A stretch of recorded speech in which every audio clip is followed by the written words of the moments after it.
Envoie la puissance sur ton peuple, la puissance d'autrefois.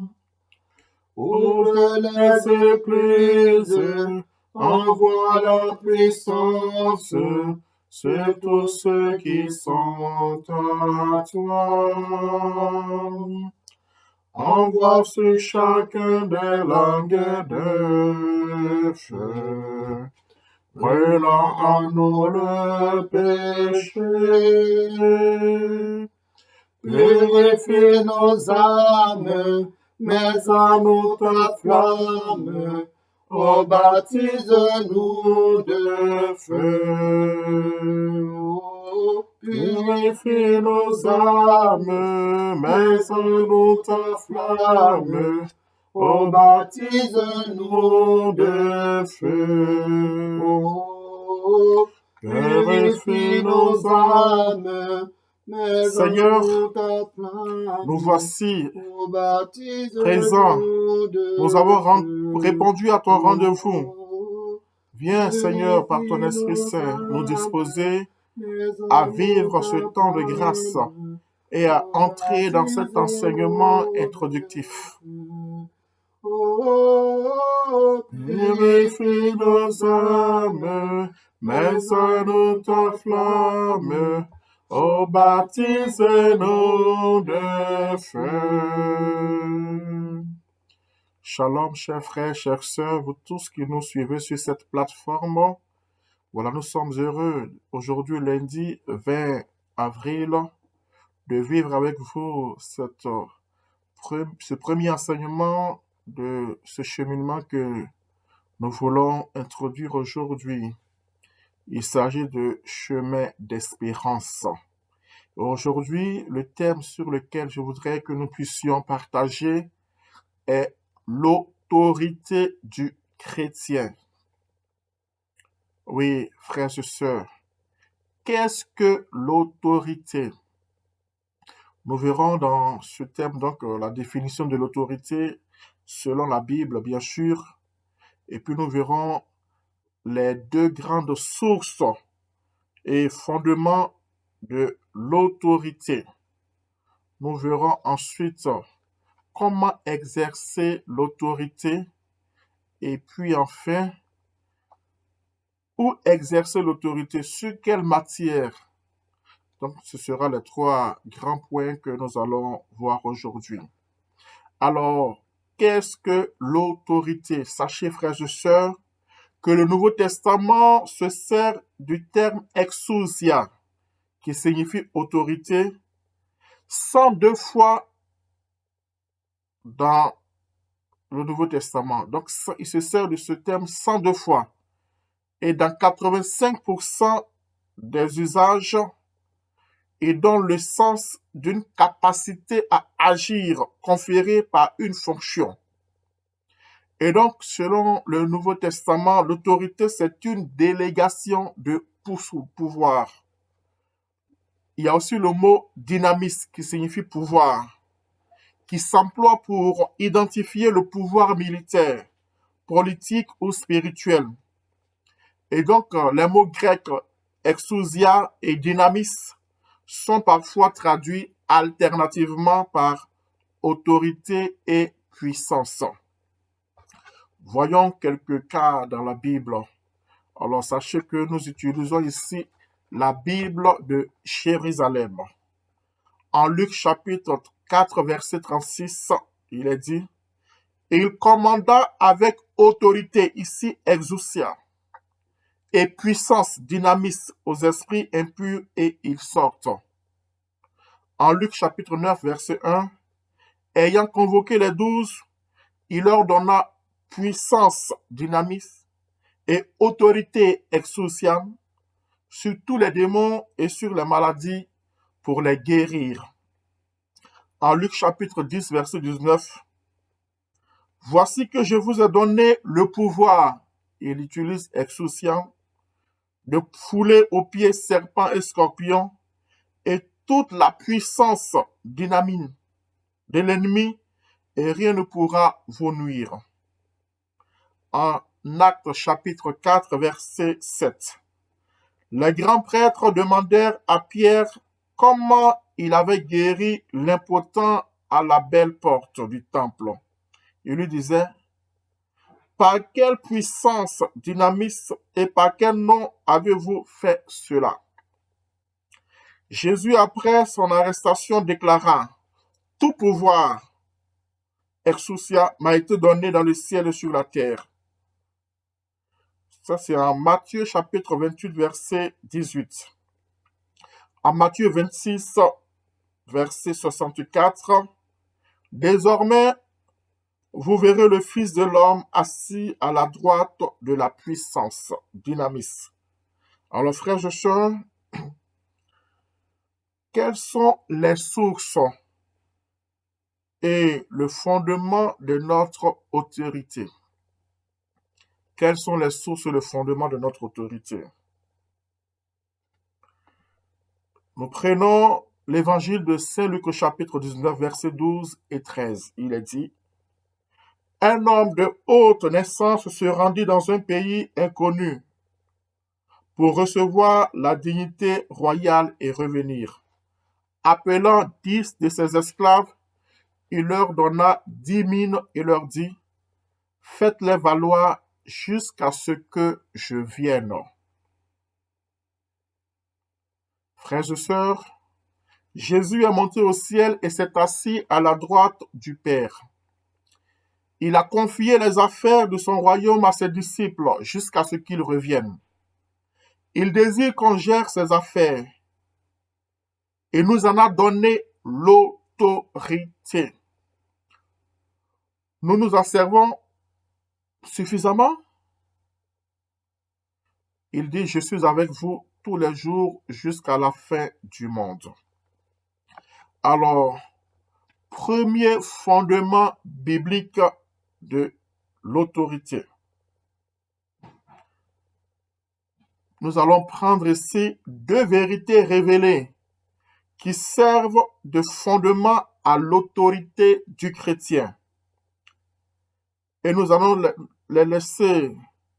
nous laisser pénétrer par ces versets bibliques que nous allons voir. Méditons les frères et sœurs en les laissant nous pénétrer au plus profond de nos cœurs. Première vérité, Éphésiens chapitre 1, verset 20. L'extraordinaire grandeur de sa puissance qu'il a fait agir dans le Christ en le relevant d'entre les morts et en le faisant asseoir à sa droite. Deuxième vérité, Éphésiens chapitre 2, verset 6. Et nous a relevés ensemble et nous a fait asseoir ensemble à sa droite dans les régions célestes avec le Christ Jésus. Voici deux vérités dans le premier fondement biblique. Non seulement le Christ Jésus est assis à la droite de Dieu, mais nous sommes assis avec lui. Et ça, c'est très important. Nous aussi, nous sommes assis avec le Christ. Remarquons bien que nous sommes assis avec Jésus. Et Saint Paul continue en disant, nous sommes assis avec Jésus au-dessus de toute principauté, puissance, pouvoir, seigneurie et de quelque nom qui se puisse nommer, non seulement dans ce monde, mais aussi dans le monde à venir. Il a tout mis sous ses pieds. Éphésiens 1, 21 à 22. Nous sommes donc, frères et sœurs, assis au-dessus de tous les démons. Ils sont sous nos pieds. Amen. Oui, frères et sœurs, l'autorité du chrétien repose sur la résurrection et l'ascension de Jésus. Saint Paul dira en Éphésiens chapitre 1, verset 19 et suivant, « Et Quelle est l'extraordinaire grandeur de sa puissance envers nous les croyants. Il a fait agir dans le Christ, en le relevant d'entre les morts et en le faisant asseoir à sa droite. Il a tout mis sous ses pieds et il a donné pour chef suprême à l'Église, laquelle est son corps, la plénitude de celui qui remplit tout en tout. Oui, frères et sœurs, s'asseoir à sa droite. On dit le Christ est assis à la droite. S'asseoir à sa droite veut dire recevoir toute autorité et tout pouvoir sous ses pieds. Se réfère aux membres de son corps, l'Église, car Jésus est la tête et nous sommes les pieds. Puis Paul ajoute, et vous qui étiez morts par vos fautes et vos péchés, Dieu qui est riche en miséricorde, alors que nous étions morts par nos fautes, nous a fait revivre avec le Christ. C'est par grâce que vous êtes sauvés, et nous a relevés ensemble, et nous a fait asseoir ensemble dans les régions célestes avec Christ, Jésus. Car nous sommes son ouvrage, créé en Christ Jésus, en vue des œuvres bonnes que Dieu a préparées d'avance pour que nous y participions. Frères et sœurs, quand l'Église prie, notre Père qui est aux cieux, elle professe que nous sommes le peuple de Dieu, déjà assis aux cieux dans le Christ Jésus, cachés avec le Christ en Dieu, comme le dit Colossiens 3. Nous sommes cachés avec le Christ en Dieu et en même temps, gémissant dans cet état ardemment désireux de revêtir par-dessus l'autre notre habitation céleste. 2 Corinthiens chapitre 5 verset 2. Les chrétiens frères et sœurs sont dans la chair, mais ne vivent pas selon la chair. Ils passent leur vie sur terre, mais sont citoyens du ciel. Et ça, c'est important. Sache que tu es citoyen du ciel. Lorsque Dieu a ressuscité Jésus, la tête du corps, il a aussi ressuscité l'Église, son corps. Dieu a ressuscité la tête et son corps en même temps. Aux yeux de Dieu, nous sommes déjà ressuscités des morts et nous sommes déjà assis à sa droite. C'est donc dire que l'autorité que Dieu a conférée à Jésus, qui est la tête, il a aussi conféré à son Église, qui est le corps, parce que la tête et le corps sont un tout. Oui, dans la pensée de Dieu, quand son Fils est mort sur la croix, tous ceux qui croiraient en lui sont morts sur la croix. Quand son Fils est ressuscité, tous nous sommes ressuscités avec lui et en lui. Quand son Fils est monté au ciel, s'asseoir à sa droite, tous nous sommes montés au ciel pour nous asseoir avec son Fils à la droite du Père. C'est dire donc que toute l'autorité que le Père a conférée à son Fils, devenu un homme, le dernier Adam, appartient aussi aux disciples de son Fils. On peut, frères et sœurs, exercer cette autorité ou ne pas l'exercer. On peut s'en servir ou ne pas s'en servir. C'est par son corps que Jésus le Christ continue son œuvre sur la terre. Nous sommes le corps du Christ. Saint Paul dit en 1 Corinthiens chapitre 12 verset 21, « La tête ne peut pas dire aux pieds, je n'ai pas besoin de toi. Mon corps ne peut pas se débrouiller sans ma tête. Ma tête ne peut pas se débrouiller sans mon corps. Jésus veut avoir besoin de ton corps, l'Église, et de chacun de ses membres. Tout le travail du Christ se fait à travers son corps. Nous sommes le Christ, frères et sœurs.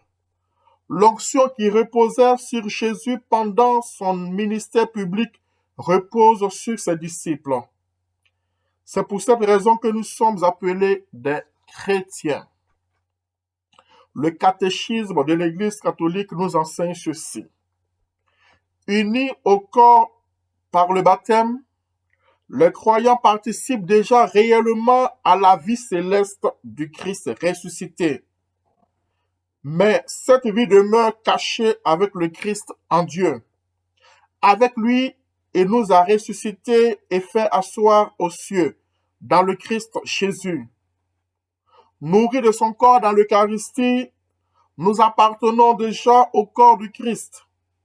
Lorsque nous ressusciterons au dernier jour, nous serons aussi manifestés avec lui pleinement dans la gloire. Frères et sœurs, nous avons donc reçu une autorité. Parce que lorsque nous chrétiens, nous sommes sur cette terre, nous sommes déjà assis avec le Christ dans les lieux célestes à la droite du Père. Voici la bonne nouvelle. Voici le premier fondement de notre autorité en tant que chrétiens. Nous ne sommes pas n'importe qui. Nous sommes assis à la droite du Père avec le Christ. Nous sommes assis dans les lieux célestes. Lorsque nous marchons sur cette terre des hommes, nous sommes assis dans les lieux célestes et tu dois le savoir. Peut-être que tu l'ignorais et tu souffrais parce que tu ne savais pas que tu étais positionné, que tu avais une position céleste. Vous savez, quelqu'un sait tout cela. Nos ennemis le savent. Les ennemis du christianisme le savent. Leur patron Satan le sait. Et je vais vous dire quelque chose que j'ai reçu de mon fondateur et qui m'est resté marqué toute ma vie. Et je voudrais que tu retiennes cela. Si Satan sait que tu sais ce que lui sait, il est foutu. Si Satan sait que tu sais ce que lui sait, il est foutu. Or, Satan sait que toi, tu es assis à la droite de Dieu le Père dans les lieux célestes. Mais comme toi, tu ne sais pas, Satan peut te manipuler à tort et à travers. Mais sache que tu es positionné, amen.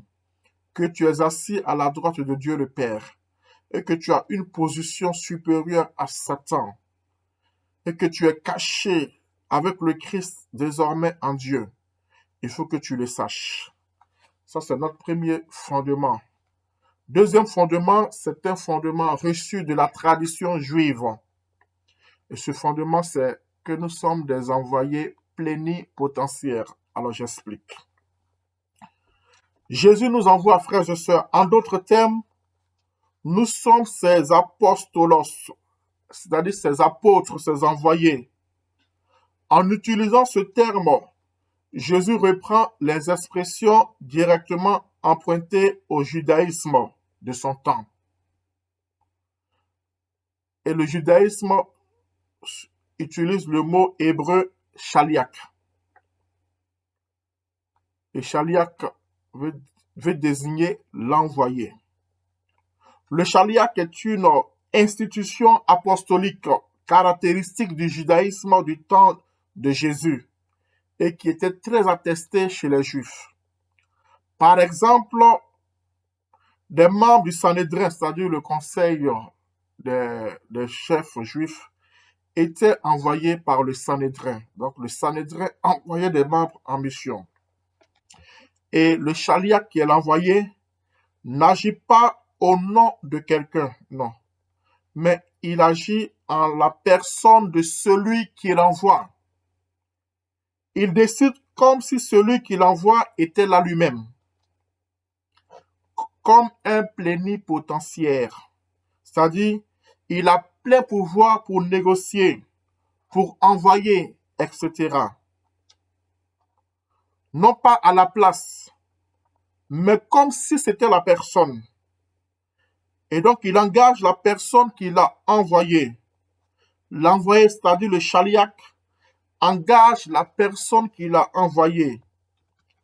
Il a la force de représenter, c'est-à-dire de rendre présent. Cette force de représentation est telle que le Talmud dit que le chaliac d'un homme est pour cet homme un autre lui-même. Agir en la personne de qui vous écoute m'écoute. Le chaliac ne possède aucun pouvoir tant que le mandataire est présent. Il n'est utile que si le mandataire est absent. Il n'est pas un collaborateur, mais c'est un représentant. Cela implique une grande confiance de la part de celui qui envoie. Le chaliac était donc envoyé après imposition des mains. Frères et sœurs, Jésus n'a probablement pas donné le nom d'apôtre avant l'ascension.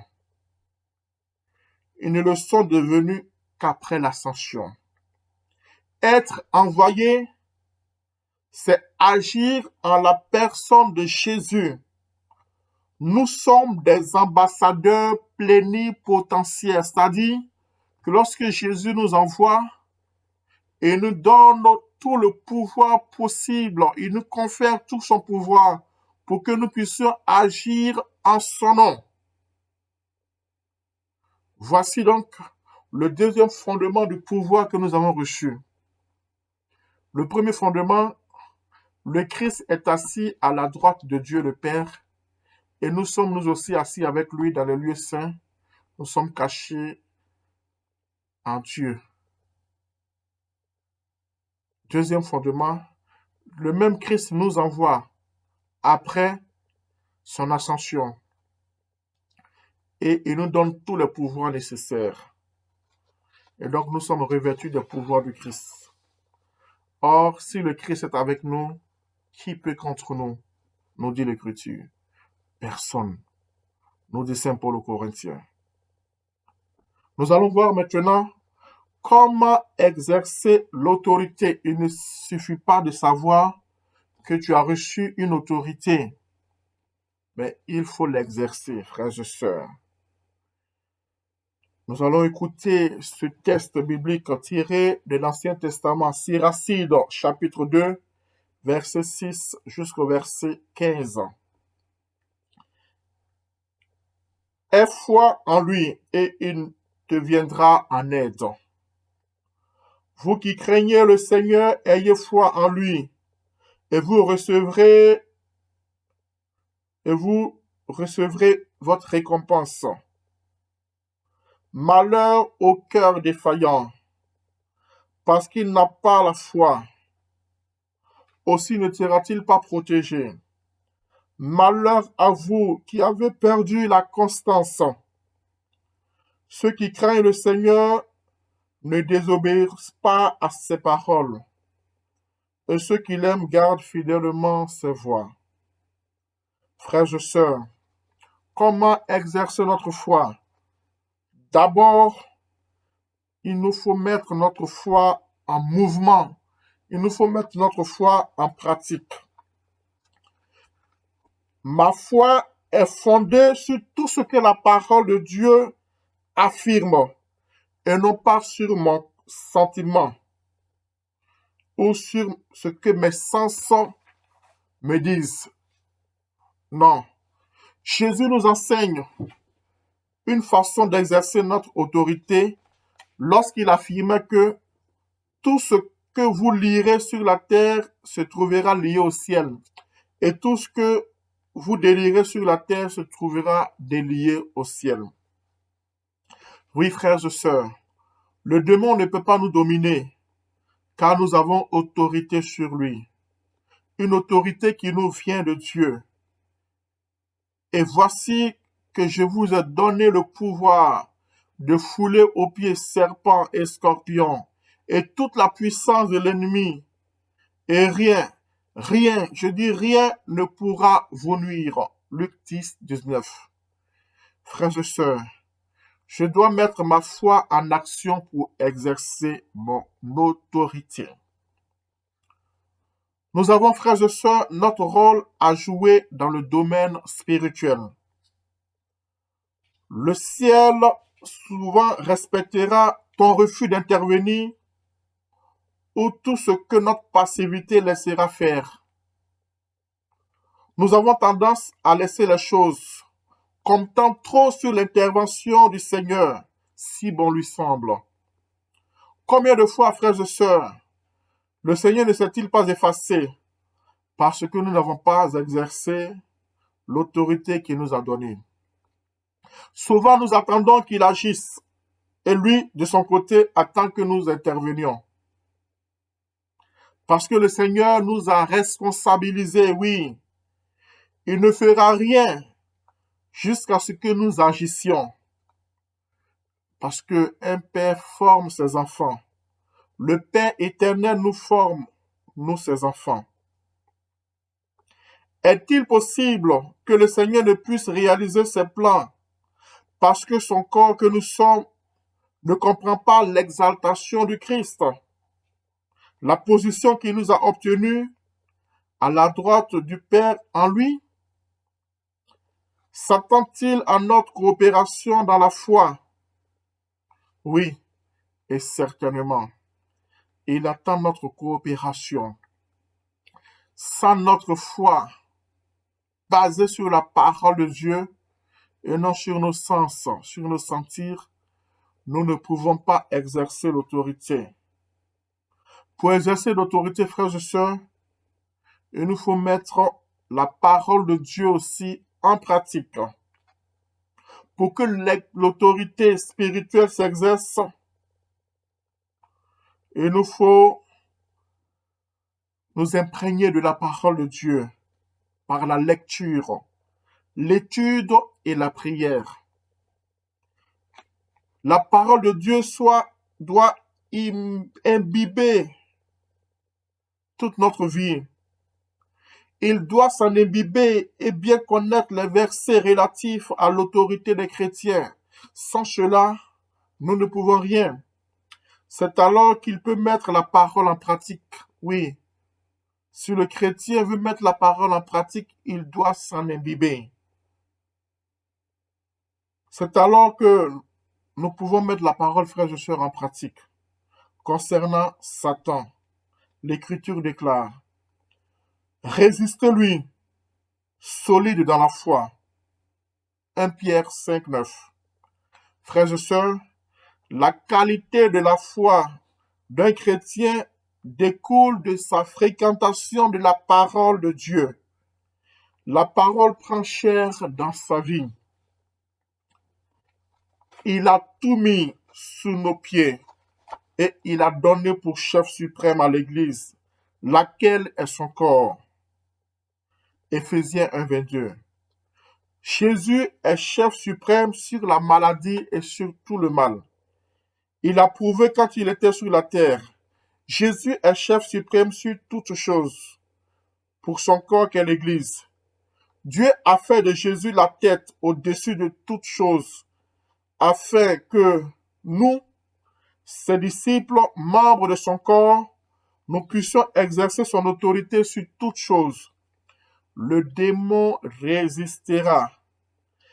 Il ne veut pas que nous voient entrer en possession de ce qui nous appartient. Mais avec une foi tenace en Christ Jésus, la victoire viendra, frères et sœurs. Tout combat spirituel doit se livrer en sachant que nous détenons l'autorité sur le démon, car il est déjà défait. Le démon est déjà défait. Il faut que tu crois en cette vérité. Jésus l'a vaincu pour nous. Nous recevons cette autorité sur lui lors de notre baptême, frères et sœurs. Lors de notre baptême, nous recevons l'autorité parce que nous devenons enfants de Dieu.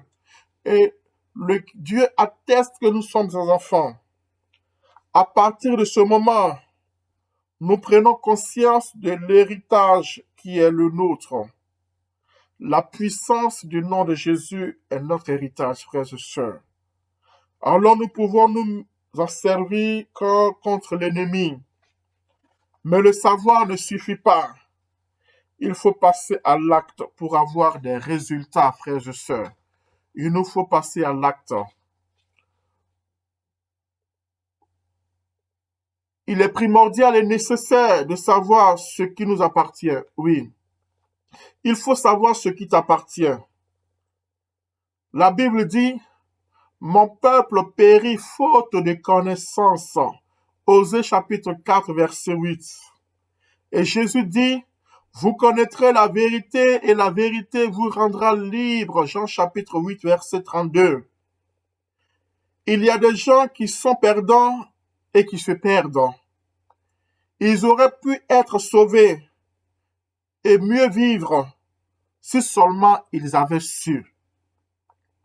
Satan sait, mais est-ce que toi tu sais? Non, malheureusement, lorsque tu ne sais pas, tu es perdant. Parce que Satan sait. Et Satan sait les pouvoirs qui sont en toi. Et toi, tu ne sais pas. Et Satan te fait trembler.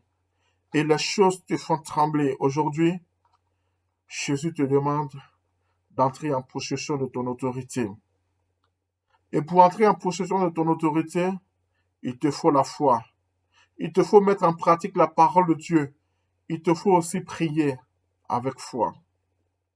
Si vous demeurez en moi et que mes paroles demeurent en vous, demandez ce que vous voudrez et vous l'aurez.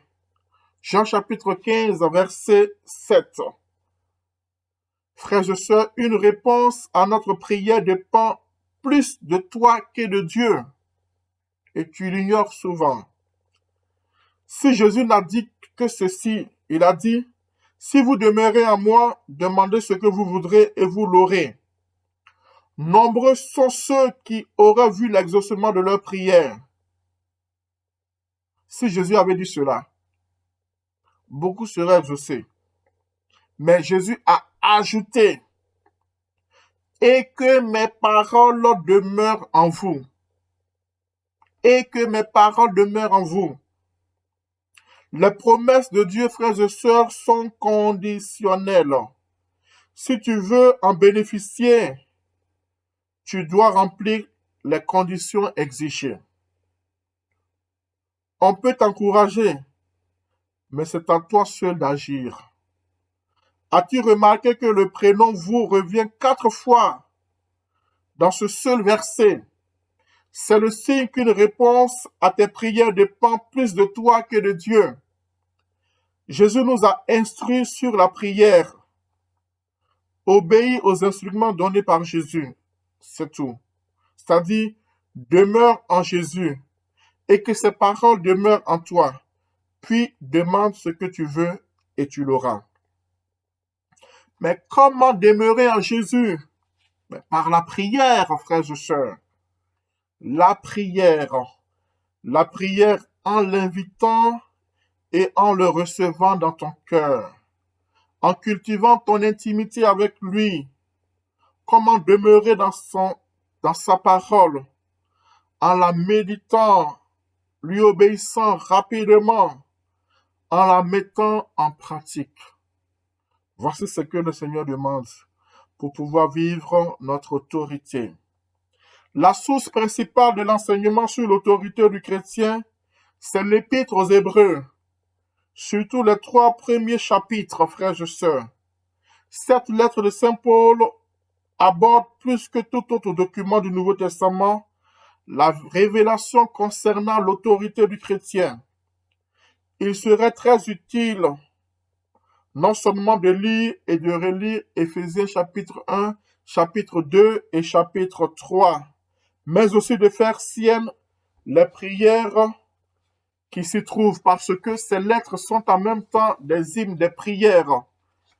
Et je voudrais avec toi que nous puissions prier pour pouvoir obtenir un esprit de sagesse et de révélation et pour pouvoir aussi prier pour avoir un un être intérieur, que nous soyons vraiment forts intérieurement. Alors nous allons prier ensemble. Ô Dieu de la gloire, toi le Dieu de notre Seigneur Jésus-Christ, daigne me donner un esprit de sagesse et de révélation qui me fasse vraiment connaître Jésus. Puisses-tu illuminer les yeux de mon cœur pour me faire voir quelle espérance m'ouvre l'appel de Jésus, quel trésor de gloire renferme son héritage parmi les saints, et quelle extraordinaire grandeur sa puissance révèle pour nous les chrétiens, selon la vigueur de ta force, que tu as déployée en la personne du Christ, le ressuscitant d'entre les morts et le faisant siéger à ta droite dans les cieux, bien au-dessus de toute principauté, puissance, vertu, seigneurie et de tout autre nom qui pourra se nommer, non seulement dans ce siècle, mais encore dans les siècles à venir. Tu as tout mis sous ses pieds et tu l'as constitué au sommet de tout, tête pour l'Église, laquelle est son corps, la plénitude de celui qui est rempli tout en tout. C'est pourquoi, Seigneur, je fléchis le genou en ta présence, toi qui de toute paternité, au ciel et sur la terre, tire ton nom. Selon la richesse de ta gloire, daigne m'armer de puissance par ton esprit, pour que se fortifie en moi l'être intérieur, que le Christ habite en mon cœur par la foi, et que je sois enraciné, fondé dans l'amour. Ainsi, je recevrai la force de comprendre, avec tous les saints, ce qu'est ta largeur, ta longueur, ta hauteur et ta profondeur. Ainsi, je connaîtrai l'amour de Christ qui surpasse toute connaissance, et j'entrerai, Père, par ta plénitude, dans ta plénitude. À toi, Père, dont la puissance agissant en moi est capable de faire bien au-delà, infiniment, au-delà de tout ce que je pourrais demander ou concevoir. À toi la gloire dans l'Église de Christ Jésus, pour tous les âges et tous les siècles. Amen. Amen. Et maintenant, frères et sœurs, la dernière partie de cet enseignement, c'est où exercer l'autorité. Donc, nous avons vu déjà dans les deux premières parties le fondement de l'autorité. Nous avons vu comment exercer l'autorité. Et maintenant, nous allons voir dans cette dernière partie où exercer l'autorité. Alors, frères et sœurs, nous pouvons exercer l'autorité sur d'abord la nature. La nature. La prière du juste a beaucoup de force quand elle est active. Élie était un homme de même nature que nous. Il pria intensément pour qu'il n'y ait plus de pluie, et il n'y eut pas de pluie sur la terre pendant 3 ans et 6 mois. De nouveau, il pria, et le ciel donna la pluie, et la terre produisit son fruit. Je viens de lire là Jacques chapitre 5, versets 16 à 18. Frères et sœurs, le miracle d'Élie concerne la nature. Jésus exerça aussi son autorité sur la nature. Il menaça le vent et dit à la mer, « Tais-toi, reste en silence. » Marc 4, 30. Au début, Dieu créa le ciel et la terre, puis il créa Adam et Ève. Qu'il domine, et il dit qu'il domine sur les poissons de la mer, sur les oiseaux du ciel, etc. Dieu les bénit et dit, fructifiez-vous et multipliez-vous, remplissez la terre et soumettez-la, frères et sœurs. Soumettez la terre. Et quand il parle de soumettre la terre, c'est le monde et tout ce que nous voyons, frères et sœurs. Soumettez la terre. Il nous a donné pouvoir sur la terre. Et Saint Paul, nous sommes ici en Genèse chapitre 1, verset 26 et suivant. Dieu faisait de l'homme en quelque sorte le Dieu de ce monde. Dieu demeurait maître de sa création, mais il a confié à l'homme son enfant.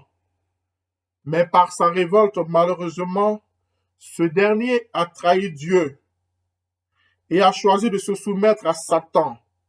Satan devient à la place de l'homme le Dieu ou le prince de ce monde. Il n'en est pas le droit moral, mais il a le droit légal aujourd'hui. Frères et sœurs, tant qu'un être humain est de ce monde, Satan a des droits réels sur lui. Mais ceux-ci sont limités, heureusement. Avant la venue de Jésus, Jésus qui est le dernier Adam, nous sommes appelés, frères et sœurs, à vivre dans le monde sans être du monde. Car Dieu nous a délivrés des pouvoirs des ténèbres et transférés dans le royaume de son Fils bien-aimé. Colossiens 1:4. C'est pourquoi le prince de ce monde n'a plus le droit de dominer sur nous, les chrétiens, à moins qu'un chrétien le lui permette. Jésus a redonné à ses disciples le pouvoir de dominer sur la création, ce pouvoir que le Satan a usurpé à nos parents, nos premiers parents.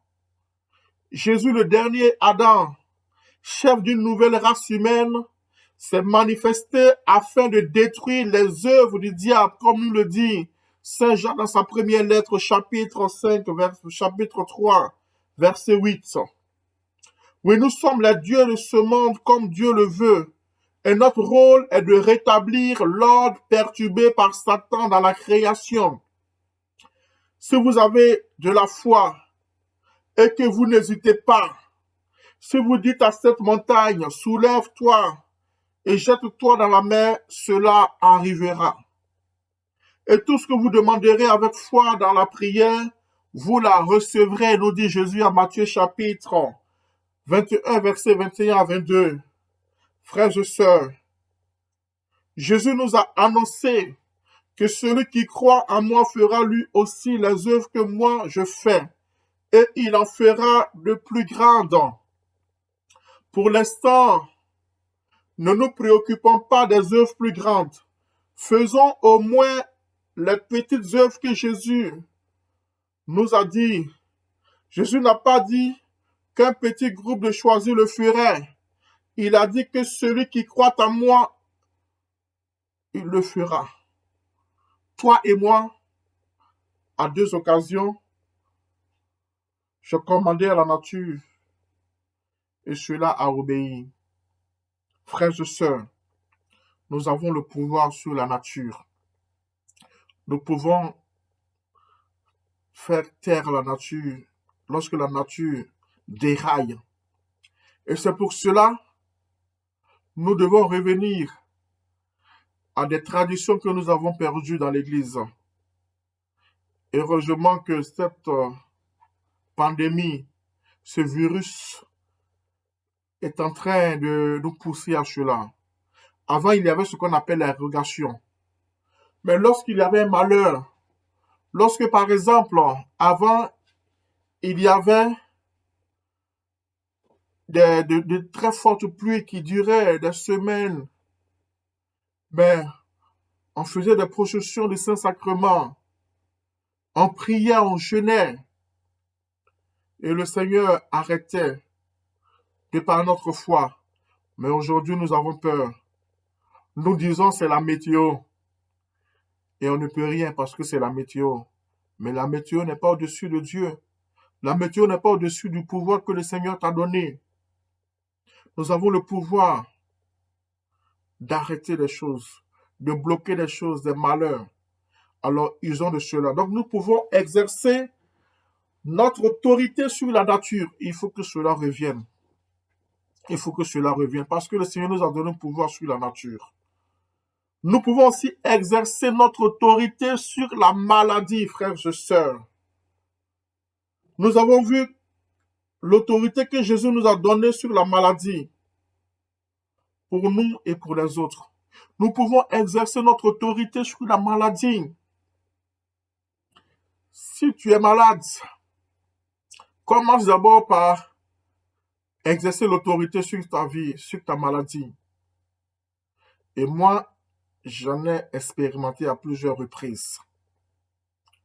Quand j'ai vu que ce n'était pas normal, il suffisait simplement de prendre ma main et d'exercer sur la partie qui était souffrant et je me relevais. Mais je me rappelle en 1997, un de mes frères de communauté qui avait du mal à se tenir debout, droit. Et il est venu me voir et me dit, ça ne va pas. Ça ne va pas, je n'arrive pas depuis ce matin à me tenir droit. Il était comme courbé en marchant. J'ai dit, mon frère, nous allons exercer l'autorité que le Seigneur Jésus nous a donnée. Mais il t'a aussi conféré cette autorité. Je lui ai dit, prends ta main et pose-la sur ton dos. Et puis prie avec autorité, commande que maintenant ce mal disparaisse et que tu te redresses. Et je vous parie, frères et sœurs, devant mes yeux, lorsqu'il a fait cela, alors le miracle a été parfait. Il s'est redressé et plus jamais il n'a marché courbé. Nous avons l'autorité sur la maladie. Nous avons l'autorité de menacer la maladie, de dire à la maladie de partir. Et elle irait. Mais il nous faut de l'audace et de la foi. Mais nous avons toutes ces ressources en nous. Mais pourquoi nous ne les exerçons pas? Et nous avons peur. Nous courons partout chez les pourvoyeurs de bonheur pour avoir des pseudo-guérisons. Des guérisons qui nous plongent après dans la souffrance physique, morale, spirituelle, qui nous éloigne du Seigneur. Alors, frères et sœurs, usons de cette autorité sur la maladie. Nous avons aussi l'autorité sur la maladie mentale, et ça c'est très important. Nous avons cette autorité pour guérir une maladie mentale. Oui, frères et sœurs, il nous faut menacer quelquefois les dépressions. Il nous faut menacer tout ce qui casse notre morale et qui nous plonge dans des dépressions pas possibles. Il nous faut menacer la maladie mentale. Il nous faut parler. Et nous parler, dire à ce qui ne va pas et qui nous plonge dans le noir de partir. Nous pouvons aussi exercer notre autorité pour garder notre guérison. Vous voyez, et ça c'est très important. Il y a des personnes qui reçoivent la guérison et qui après replongent dans la maladie.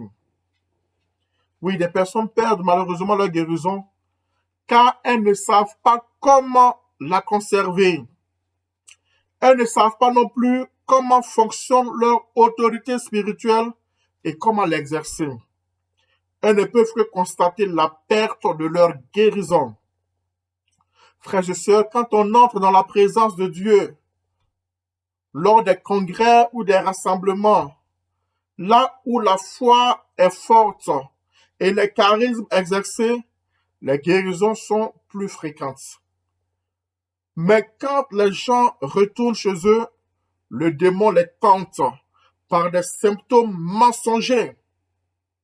Si ces personnes n'ont pas une foi suffisamment affermie, le démon peut revenir sur certains symptômes de la maladie. Ils étaient cependant vraiment guéris. Et ces personnes obéissent et elles replongent dans le mal. Le démon a cette manie de revenir sur les symptômes de la maladie. Il faut lui dire, stop, tais-toi, je suis guéri au nom de Jésus-Christ. Et lorsque Jésus guérit, il guérit parfaitement. Il faut lui parler. Lorsque tu commences à sentir les symptômes, prends autorité et proclame, professe ta guérison. Les aveugles voient, les sourds entendent, toutes sortes d'arthrites avaient disparu. Alors pourquoi ont-ils perdu leur guérison, frères et sœurs? Oui, il faut enseigner aux chrétiens l'autorité spirituelle à partir des enseignements de la parole de Dieu. Ils doivent connaître leurs droits et leurs prérogatives. Ensuite, ils pourront exercer leur autorité sur le démon, la maladie et les circonstances et chasser les symptômes mensongers qui sont réapparus. Et ça, c'est très important. Il faut aussi exercer l'autorité sur nous-mêmes, sur notre personne. Si le démon m'attaque, j'ai autorité sur lui parce que j'ai autorité sur ma vie. La première autorité que tu as, c'est sur ta vie. Je peux lui dire de quitter ma maison ou ma présence n'importe quand. Je peux aussi contrôler les situations, bloquer l'influence des démons, même si je n'ai pas le pouvoir quelquefois de l'expulser, mais je peux bloquer son influence, tandis que les gens sont à ma présence. Oui, mon frère, ma soeur, tu peux exercer ton autorité sur les esprits mauvais qui tourmentent les autres, tant que ces personnes sont en ta présence. Ça, c'est très important. Ce n'est pas sur leur volonté que tu as autorité, mais sur les démons qui les font agir de façon mauvaise. Tu as le droit de prendre autorité sur toute force invisible. Sur toute force invisible. Je vais vous donner un exemple biblique. L'erreur de Simon-Pierre. Un jour, Jésus annonce à ses disciples qu'il allait se rendre à Jérusalem pour y souffrir et y mourir des mains des chefs des Juifs. Pierre prit la parole, il prit Jésus à part et il le réprimanda. À Dieu ne plaise, Seigneur, non, cela ne t'arrivera pas. Jésus se retourna et dit à Pierre, va-t'en arrière de moi, Satan. Tu es un scandale parce que tes pensées ne sont pas celles de Dieu, mais celles des hommes. Matthieu 16, 21. Jésus ne disait pas que Pierre était Satan, non. Il montrait par là que Pierre était le jouet du doute, de l'incrédulité et du démon. Tes pensées ne sont pas celles de Dieu. Il y a des idées qui nous passent par la tête qui viennent du diable. Parfois, les chrétiens involontairement y adhèrent et disent ce qu'ils ne devaient pas dire. Jésus, dans le cas de Pierre, a immédiatement pris autorité sur cet esprit et l'a expulsé. Et c'est comme ça que nous devons agir vis-à-vis de nos frères. Expulser l'autorité qui lui fait penser ainsi. Nous devons prendre autorité sur la peur et les doutes, car Dieu nous a pas donné un esprit de crainte, mais de force, d'amour et de modération. 2 Timothée 1,7. Si la peur t'envahit, mon frère, ma soeur, si la peur te dit, peur, si la peur t'envahit, dis-lui, peur, je résiste au nom de Jésus. Si le doute t'envahit, dis, doute, je résiste au nom de Jésus. Le doute et la peur te quitteront. Tu peux, avec ton autorité spirituelle, contrôler la peur et le doute des nouveaux chrétiens et des néophytes, s'ils sont près de toi. Mais tu ne peux pas en leur absence. Nous avons aussi autorité pour expulser les démons. Dieu nous a déjà délivrés de l'autorité des ténèbres, frères et sœurs. Voilà ce qui nous donne le droit de parler aux ténèbres, aux démons et à leur royaume, pour leur dire quoi faire. Les chrétiens peuvent briser le pouvoir du démon s'ils lèvent la tête dans n'importe quel domaine de leur vie ou celle d'un de leurs proches. Mais ils n'ont pas autorité sur les démons qui sont dans le monde ou dans la rue. Ils n'ont autorité que sur leur propre vie et sur la vie des leurs, parce qu'il y a un lien de sang. Saint Paul nous met en garde, frères et sœurs. Il dit, car notre lutte n'est pas contre la chair et le sang, mais contre les principautés, contre les pouvoirs, contre les souverains de ce monde de ténèbres, contre les esprits pervers qui sont dans le monde et qui régissent le monde céleste. Éphésiens 6, 12. Mais nous n'avons pas à trembler, à avoir peur de ces démons, car Paul nous a déjà dit qu'ensemble, nous sommes assis dans les régions célestes avec Dieu le Père, à la droite de Dieu le Père. Nous sommes au-dessus de ces démons, frères et sœurs. Jésus les a vaincus. Notre rôle, c'est de les obliger à respecter la victoire. C'est très important. Nous devons les obliger à respecter la victoire que Jésus a eue sur eux. La victoire de Jésus nous appartient, frères et sœurs. Mais nous avons à l'imposer aux démons. Nous avons à l'imposer aux démons. Et il y a 4 références bibliques que nous a dit. Jésus, après sa résurrection, déclare: tout pouvoir m'a été donné dans le ciel et sur la terre. Allez! Jésus nous donne son autorité pour agir sur la terre. Jésus rajoute: voici les signes qui accompagneront ceux qui auront cru. À mon nom, ils chasseront les démons. Oui, le tout premier signe d'un chrétien, c'est l'autorité sur les démons au nom de Jésus. Le signe des croyants, d'après Jésus, c'est qu'ils poseront la main sur les infimes et ceux-ci iront bien. Les croyants n'ont pas à demander à Jésus de poser ses mains sur les infirmes. Jésus leur a dit d'imposer eux-mêmes les mains aux malades. Remarquons que les mains font partie du corps et non la tête. Saint Jacques nous dit aussi: soumettez-vous donc à Dieu et résistez au diable, et il fuira loin de vous. Jacques chapitre 4, verset 7. Il est clair que le chrétien a autorité sur le diable. Sinon, les Écritures ne lui diraient pas quoi faire à son sujet. Ce passage ne dit pas que le diable fuira loin de Jésus, mais loin de toi. Une telle autorité appartient aux chrétiens qui s'en sentent, qui s'en usent ou non.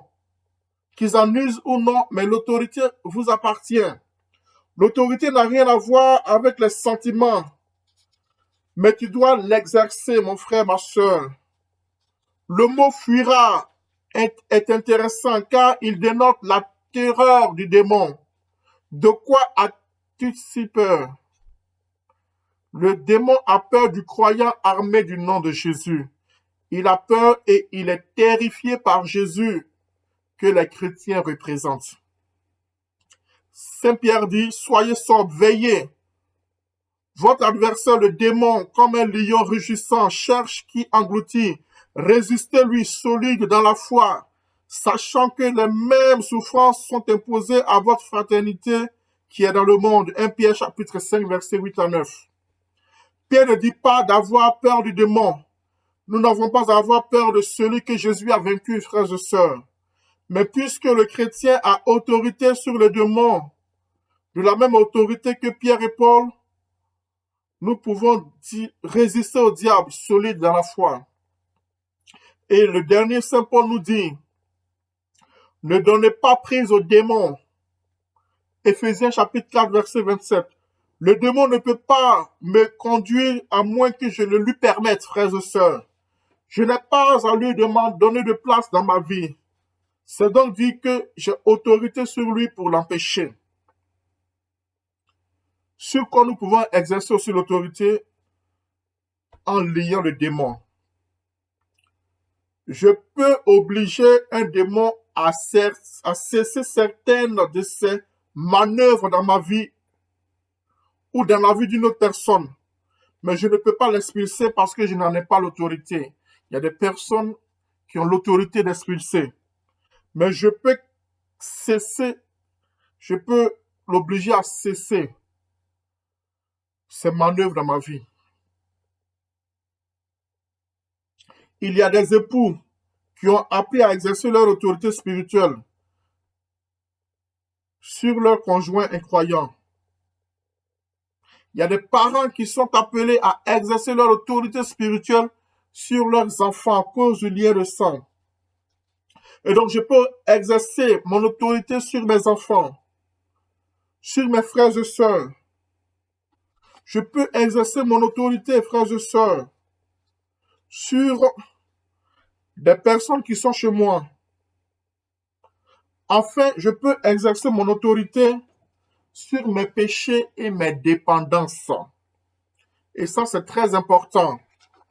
Notre vieil homme a été crucifié avec lui pour que soit aboli le corps de péché et qu'ainsi nous ne soyons plus asservis au péché.